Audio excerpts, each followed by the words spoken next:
आप यहाँ पर सीख रहे थे शुरू से इंग्लिश पढ़ना, लिखना और बोलना। किस तरीके से आप शुरुआत करेंगे इंग्लिश को पढ़ने की, लिखने की और बोलने की। तो हमने शुरुआत की थी टेंसेस से। किससे की थी? टेंसेस से। तो जो प्रीवियस वीडियो था, इससे जो पिछला जो वीडियो था उसमें आपने सीखा था पास्ट कंटिन्यूअस टेंस, यानी कि पास्ट में कोई जो काम है कंटिन्यू यानी कि जारी रहेगा, तो उस तरह के सेंटेंसेस हम किस प्रकार से कैसे बनाएंगे। कंप्लीट स्ट्रक्चर बहुत सारे एग्जांपल्स के साथ मैंने आपको सिखाया। और आज आप सीखेंगे फ्यूचर कंटिन्यूअस टेंस, यानी कि फ्यूचर में, यानी कि भविष्य में कोई काम जारी रहेगा, कंटिन्यू रहेगा, तो उस तरह के सेंटेंसेस कैसे होते हैं और किस प्रकार से बनाए जाते हैं। कंप्लीट स्ट्रक्चर बताऊंगी मैं, और क्या पहचान है वो आप सीखेंगे। और साथ ही साथ काफ़ी सारे एग्जाम्पल्स होंगे हिंदी और इंग्लिश दोनों लैंग्वेजेस में, ताकि आपको समझने में आसानी रहे, आप इजीली उस चीज़ को समझ जाएं कि किस तरीके से फ्यूचर कंटिन्यूअस टेंस को बनाया गया है और कैसे उसको इंग्लिश में ट्रांसलेट किया गया है, और उसी तरीके से आप उनकी प्रैक्टिस कर सकते हैं। तो चलिए शुरुआत करते हैं फ्यूचर कंटिन्यूअस टेंस। तो टेंस का बहुत ही इंपॉर्टेंट रोल है इंग्लिश को पढ़ने, लिखने और बोलने में, मैंने आपको पहले ही बताया है। क्या है फ्यूचर कंटिन्यूअस टेंस? कि भविष्य में, भविष्य यानी कि फ्यूचर, भविष्य में कोई काम मतलब कि क्रिया, एक्शन जारी रहेगा यानी कि कंटिन्यू रहेगा, तो यह दिखाने के लिए हम इस टेंस का यूज करते हैं। क्लियर हो गया कि भविष्य में, फ्यूचर में कोई काम है वो कंटिन्यू रहेगा, तो उसको हम दिखाते हैं इस टेंस की हेल्प से, यानी कि उस जो हिंदी का सेंटेंस होगा उसको इस टेंस की हेल्प से हम इंग्लिश में बनाते हैं। पहचान जान ले सबसे पहले, बहुत ज़रूरी है। क्या है पहचान? रहा होगा यानी कि जो क्रिया होगी, वर्ब होगी, या फिर सेंटेंस के लास्ट में, वाक्य के अंत में, आप कैसे भी कह सकते हैं, वहाँ पर क्या होगा? ऐसे शब्द होंगे। कौन से शब्द? रहा होगा, रही होगी या रहे होंगे। इस तरह के जब शब्द होंगे तो वो कौन सा टेंस होगा? Future continuous tense. क्लियर हो गया? पहचान रहा होगा, रही होगी या रहे होंगे। भविष्य में, फ्यूचर में कोई काम कंटिन्यू रहा होगा, इस तरीके से। अब आगे आप स्ट्रक्चर जान ले, मतलब कि फॉर्मूला क्या है इस तरह के सेंटेंसेस को बनाने का। बस ये दो चीज़ें आपको जाननी है, उसके बाद आप ढेरों फ्यूचर कंटिन्यूअस टेंस के सेंटेंसेस खुद से बना सकते हैं। क्या है स्ट्रक्चर, क्या है इसका फॉर्मूला? सबसे पहले हम लिखेंगे सब्जेक्ट, हमेशा की तरह। सब्जेक्ट का मतलब है कर्ता, जो काम करने वाला है। उसके बाद हम हेल्पिंग वर्ब जो है इसकी क्या है? Will be. विल के साथ बी लगाएंगे, विल बी। फिर क्या है? वर्ब की फर्स्ट फॉर्म के साथ, हमेशा वर्ब की फर्स्ट फॉर्म ही आएगी कंटिन्यूअस टेंस जब आएगा, और उसके साथ हम आईएनजी ऐड कर देंगे। क्लियर हो गया ये स्ट्रक्चर? क्या है? सबसे पहले आप सब्जेक्ट लिखेंगे, काम करने वाला जो करता है उसको स्टार्टिंग में लिखेंगे, उसके बाद आप विल भी अटैच कर देंगे, फिर वर्ब की फर्स्ट फॉर्म के साथ आईएनजी लगा।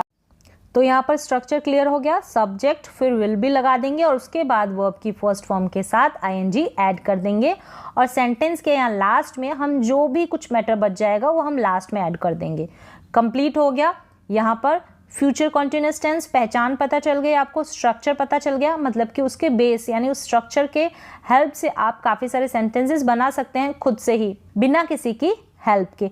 अब यहाँ पर आगे मैंने काफ़ी सारे सेंटेंसेस लिए हैं, उनकी हम क्या करेंगे? प्रैक्टिस करेंगे, और उसी तरीके से आप भी उनकी प्रैक्टिस करें, और उसी से मिलते जुलते काफ़ी सारे सेंटेंसेस आप खुद से बनाने की कोशिश करें। हिंदी में लिखें और उसके बाद उसकी इंग्लिश बनाएं, उसको इंग्लिश में ट्रांसलेट करें। तो चलिए अब एग्जांपल्स देखते हैं। वह आ रहा होगा। क्या है? वह आ रहा होगा। रहा होगा, तो इससे आप पहचान जाएंगे कि ये कौन सा टेंस है? Future continuous tense. कौन सा टेंस है? Future continuous tense. वह आ रहा होगा, तो ही लगाएंगे। वह की इंग्लिश क्या होती है? ही के बाद आप ऐड कर देंगे विल बी, फिर वर्ब की फर्स्ट फॉर्म क्या है? कम। कम के साथ आप लगा देंगे आईएनजी, कमिंग बन जाएगा। कम के साथ आईएनजी लगाएंगे तो कमिंग बन जाएगा। He will be coming. वह आ रहा होगा, he will be coming. He will be coming, वह आ रहा होगा। क्लियर हो गया? ये सेंटेंस आपको समझ में आ गया होगा, बहुत इजी आपको लग रहा होगा। नेक्स्ट वन इज वह पढ़ाई कर रहा होगा। वह पढ़ाई कर रहा होगा, इससे आप इसको पहचान लेंगे कि कौन सा टेंस है, फ्यूचर कॉन्टिन्यूअस टेंस है। तो इसको बनाएंगे आप। फिर वह की इंग्लिश होगी ही के बाद हम विल बी लगा देंगे। क्या लगाएंगे? Will be. और पढ़ाई करने की जो अंग्रेजी होती है, इंग्लिश होती है, वो होती है स्टडी करना। पढ़ाई करना मतलब स्टडी। तो ही विल बी स्टडी का क्या बन जाएगा? स्टडिंग बन जाएगा, क्योंकि आईएनजी ऐड हो जाएगा। कॉन्टिन्यूअस टेंस जितने भी होते हैं उसमें वर्ब के साथ आईएनजी लग जाता है। तो he will be studying, he will be studying मतलब वह पढ़ाई कर रहा होगा। याद रखें, जब भी आप हिंदी का सेंटेंस बनाएं तो वो भी आपको आना चाहिए, और उसके बाद जब उसको आप इंग्लिश में ट्रांसलेट करते हैं तो वो भी, मतलब दोनों की रिपीटेशन बराबर आप उनको रिवाइज करें, दोहराएं और रिपीट करें, कि जितना आप रिपीट करेंगे, बोलने की प्रैक्टिस करेंगे, उतना ज़्यादा आप सीखेंगे। अगर ट्रांसलेट करते रहेंगे तो ट्रांसलेट करते रह जाएंगे। साथ ही साथ आपको बोलने की भी प्रैक्टिस करनी है। वह पढ़ाई कर रहा होगा, he will be studying, वह पढ़ाई कर रहा होगा, he will be studying, will be, he will be। Clear हो गया? नेक्स्ट वन, मैं कल इस वक्त पढ़ा रहा हूँगा। कल की बात हो रही है और वैसे भी समझ रहे हैं रहा होऊंगा। तो मैं कल इस वक्त, इस समय क्या कर रहा हूँगा? पढ़ा रहा हूँगा। पढ़ाने की अंग्रेजी होती है टीच करना, पढ़ाना। तो टीच का टीचिंग बन जाएगा, क्योंकि फ्यूचर कॉन्टिन्यूअस टेंस है तो टीचिंग बन जाएगा। मैं कल इस वक्त या इस समय की इंग्लिश होती है दिस टाइम, और कल का मतलब होता है टुमारो। इस वक्त, इस समय मतलब कि दिस टाइम, और कल यानी कि टुमारो, आने वाला जो कल है वो टुमारो। मैं कल इस वक्त पढ़ा रहा हूँगा, तो आई will be teaching this time tomorrow. Clear हो गया? आई will be teaching this time tomorrow. Repeat करें, बोलें और बोलने की प्रैक्टिस ज़रूर करें। साथ ही साथ अगर आप बोलने की प्रैक्टिस भी करेंगे तो उनको लिखना और बोलना, ट्रांसलेट करना, समझना ईजी हो जाएगा। तो क्या है कि मैं कल इस वक्त पढ़ा रहा हूँगा, I will be teaching this time tomorrow, I will be teaching this time tomorrow. Next one is, आप जल्दी ही अंग्रेजी बोल रहे होंगे यानी कि फ्यूचर कॉन्टिन्यूअस टेंस। आप जल्दी ही अंग्रेजी बोल रहे रहे होंगे फ्यूचर कॉन्टिन्यूअस टेंस। क्लियर हो गया? पहचान गए? आपकी अंग्रेजी होती है यू। क्या बोलेंगे आपको इंग्लिश में?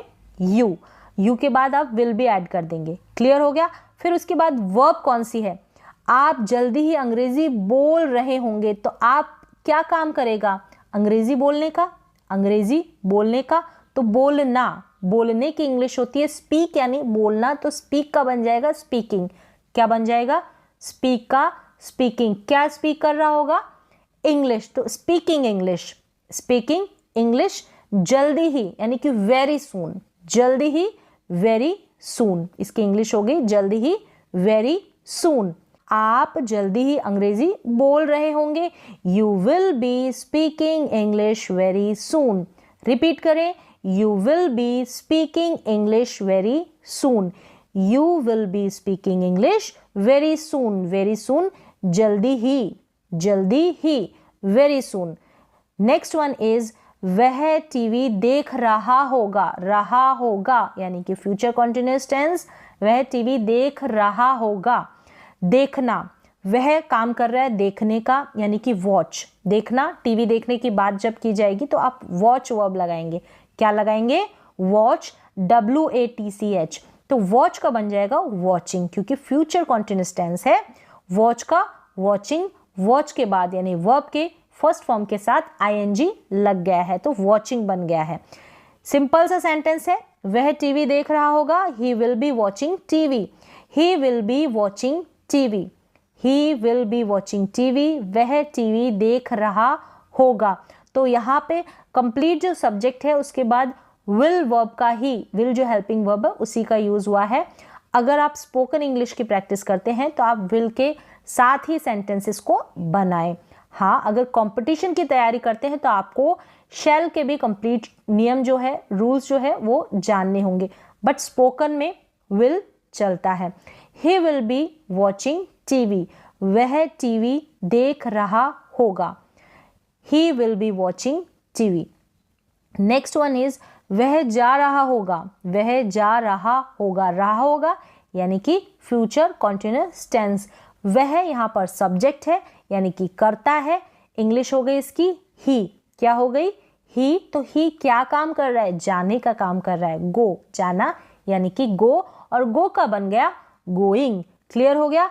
ही विल बी गोइंग, वह जा रहा होगा। He will be going. अगर सेंटेंस होगा वह आ रहा होगा, वह आ रहा होगा, फ्यूचर कॉन्टिन्यूअस टेंस है। कैसे बनाएंगे आप देखें इसको। वह खेल रहा होगा, वह खेल रहा होगा। वह क्या काम कर रहा है, खेलने का काम कर रहा है, प्ले कर रहा है। तो प्ले का प्लेइंग हो जाएगा, और सब्जेक्ट वह है तो वह की इंग्लिश होगी ही, और फिर हम हेल्पिंग वर्ब लगा देंगे will be. He will be playing, वह खेल रहा होगा। ही विल बी प्लेइंग, वह खेल रहा होगा। He will be playing. Next one is वह नाच रही होगी। वह कौन है यहाँ पर, शी है, क्योंकि एक लड़की की बात हो रही है, एक फीमेल की बात हो रही है। वह नाच रही होगी, रही होगी यानी कि फ्यूचर कॉन्टिन्यूअस टेंस। क्या कर रही है वो, नाचने का काम कर रही है, तो डांस का डांसिंग बन जाएगा, डांस का डांसिंग हो जाएगा। और हेल्पिंग वर्ब जो है वो लग जाएगी विल बी। वह नाच रही होगी, शी विल बी डांसिंग, वह नाच रही होगी, शी विल बी डांसिंग। वह खेल रहा होगा, he will be playing. Clear है यहाँ तक। नेक्स्ट है वह तुम्हारा इंतजार कर रहा होगा। वह क्या काम कर रहा है, इंतजार करने का काम कर रहा है। वह यहाँ पर सब्जेक्ट है, क्या है, करता है, सब्जेक्ट है, काम करने वाला है। वह की इंग्लिश हो गई ही, और ही क्या काम कर रहा है, इंतजार करने का, यानी कि वेट कर रहा है। क्या कर रहा है, वेट कर रहा है। तो वेट का क्या हो जाएगा, वेटिंग हो जाएगा। वेट का बन गया वेटिंग। हेल्पिंग वर्ब क्या है, विल बी। क्या है, will be. He will be waiting, किसका इंतजार कर रहा है, तुम्हारा। He will be waiting for you, he will be waiting for you. तो यहाँ पर इंतजार करने की बात होती है, तो वेट फॉर का हम यूज करते हैं। वेट फॉर फिक्स है, किसी इंसान का इंतजार किया जाए, ठीक है, और किसी भी थिंग का, किसी चीज का इंतजार किया जाए, तो वेट फॉर आप यूज करेंगे एक साथ। He will be waiting for you, वह तुम्हारा इंतजार कर रहा होगा। He will be waiting for you. तो यहाँ पर बहुत ही सिंपल ये टेंस है, बहुत सिंपल तरीके से मैंने आपको यहाँ पर बताया है, समझाया है। कौन सा टेंस, फ्यूचर कॉन्टिन्यूअस टेंस, यानी कि फ्यूचर में जब भी आप कोई काम कर रहे होंगे तो उन सेंटेंसेस को हम किस तरीके से बनाएं। आप इसी तरीके से इन सारे सेंटेंसेस को बनाने की प्रैक्टिस करें, और साथ ही साथ बोलने की और लिखने की भी प्रैक्टिस करें। अब आगे एक और चीज आपको ध्यान रखना है कि कोई काम भविष्य में होगा, यानी कि फ्यूचर टाइम में होगा कोई काम, यह बताने के लिए भी हम क्या करते हैं, इस टेंस का ही यूज करते हैं। कोई काम भविष्य में, फ्यूचर में होने वाला होगा ना, तो उसके लिए भी हम इसी टेंस का यूज करते हैं। कुछ एग्जाम्पल्स है यहाँ पर। क्या है, मैं उसे कल मिलूंगा, भविष्य की बात की जा रही है, फ्यूचर की बात की जा रही है, तब हम यहाँ पर हम इसी टेंस की सहायता से, इसी टेंस की हेल्प से इस सेंटेंस को ट्रांसलेट करते हैं। मैं उसे कल मिलूंगा, मैं उसे कल यानी कि टुमारो, टुमारो की बात हो रही है, फ्यूचर आने वाले कल की बात हो रही है। तो मैं उसे कल मिलूंगा, मैं उसे कल मिलूंगा। तो यहाँ पर क्या नहीं है, मिलूंगा है लास्ट में, यहाँ पर ये नहीं है, क्या नहीं है, रहा होगा, रही होगी, इस तरीके से नहीं है। लेकिन काम जो है, क्रिया जो है भविष्य में होगी, फ्यूचर में होगी, तो हम क्या करेंगे, इसी टेंस का यूज करेंगे। जैसे कि मैं उसे कल मिलूंगा, आई, मैं कौन है, आई है, आई है सब्जेक्ट, मिलने की बात हो रही है, मीट, मिलना मतलब मीट, यानी मीट का बन जाएगा मीटिंग, क्या बन जाएगा, मीटिंग। उसे की जो इंग्लिश होती है वो होती है हिम, उसे की इंग्लिश होती है हिम, हिम, ठीक है। क्या है, आई will B meeting him tomorrow, I will B meeting him tomorrow. आपको समझ में आ गया होगा कि फ्यूचर में कोई काम होगा, कोई क्रिया होगी, तो वो दिखाने के लिए भी हम फ्यूचर कॉन्टिन्यूअस टेंस का यूज करते हैं। एक और एग्जांपल है, मैं कल आगरा जाऊंगा। कहाँ जाऊंगा कल मैं, फ्यूचर में, मैं कल आगरा जाऊंगा, अभी नहीं कल जाऊंगा। तो आई विल बी जाने का काम हो रहा है, तो गोइंग आएगा, गो का गोइंग बन जाएगा और टू लग जाएगा उसके बाद, ठीक है। To preposition, I will be going to Agra tomorrow, tomorrow, I will be going to Agra tomorrow. तो टुमारो को हम लास्ट में लिखेंगे। I will be going to Agra tomorrow. Clear हो गया। नेक्स्ट वन, मैं यह ड्रेस पार्टी में पहनूंगी। क्या होगा? मैं यह जो ड्रेस है वो पार्टी में पहनूंगी। फ्यूचर में, फ्यूचर की बात हो रही है कि जब पार्टी होगी उसमें पहनूंगी। तो पहनने की जो इंग्लिश होती है, पहनने का काम हो रहा है वियर करना। वियर करना यानी कि पहनना। तो वियर का हो जाएगा वियरिंग। क्या हो जाएगा? वियरिंग। और यह ड्रेस या इस ड्रेस, ऐसी जब हिंदी आएगी तो उसकी जो इंग्लिश हम बनाएंगे दिस ड्रेस। यह ड्रेस मतलब कि दिस ड्रेस। ठीक है, यह dress, this dress. I will be wearing this dress to the party. To the party, मैं यह ड्रेस पार्टी में पहनूंगी। I will be wearing this dress to the party. To the party यानी कि party में, टू यानी कि में। मैं यह ड्रेस पार्टी में पहनूंगी। I will be wearing this dress to the party. Clear हो गया होगा। पहनना, पहनने की इंग्लिश होती है वियर करना। कपड़े जब पहनने की बात की जाती है, वियर करना। तो यहाँ पर काफ़ी सारे एग्जाम्पल्स जो है मैंने बहुत ही ईजी तरीके से, ईजीली आपको आप बना सके इनको आसानी से। इस तरह के सेंटेंसेस हैं यहाँ पर, ताकि आपको फ्यूचर कॉन्टिन्यूअस टेंस जो है इसमें कोई कंफ्यूजन ना रहे और आप इजीली इस टेंस को ट्रांसलेट कर पाएँ और इस टेंस के जो सेंटेंसेस हैं उनको बोलना, पढ़ना और लिखना सीख पाएँ। तो उम्मीद है कि आपको फ्यूचर कॉन्टिन्यूअस टेंस समझ में आया होगा। तो आज के लिए बस इतना ही। मिलते हैं एक और नए एजुकेशनल वीडियो के साथ। तब तक के लिए थैंक यू सो मच।